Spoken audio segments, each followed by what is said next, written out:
தமிழகத்தில் பிரசித்தி பெற்ற சிவாலயங்களில் ஒன்றான நெல்லை நெல்லையப்பர் திருக்கோவிலில் ஆனி பெருந்திருவிழா வருகிற 20ஆம் தேதி தொடங்குகிறது.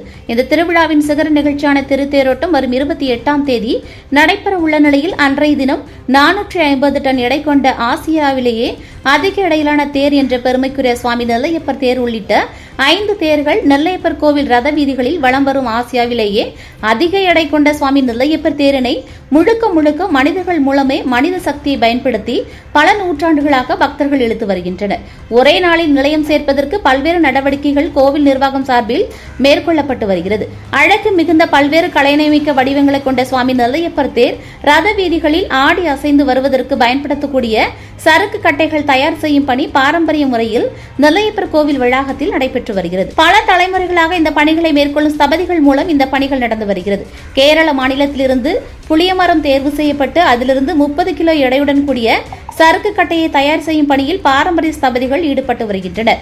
நெல்லையப்பர் கோவில் திருவிழாவிற்கான பந்தல்கள் முகூர்த்தம் நிறைவு பெற்ற நாளிலிருந்து இந்த பணிகள் விறுவிறுப்பாக நடந்து வருவதாக ஸ்தபதிகள் தெரிவிக்கின்றனர். சுவாமி நெல்லையப்பர் தேர் உள்ளிட்ட 5 தேர்களுக்கு 500 சரக்கு கட்டைகள் வரை பயன்படுத்தப்படும்.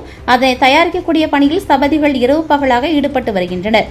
தேர் திருவிழா நடைபெறுவதற்கு 5 நாட்களுக்கு முன்பு இந்த பணிகள் நிறைவு பெற்று கோவில் நிர்வாகத்திடம் கட்டைகள் ஒப்படைக்கப்படும் எனவும் ஸ்தபதிகள் சார்பில் தெரிவிக்கப்பட்டுள்ளது.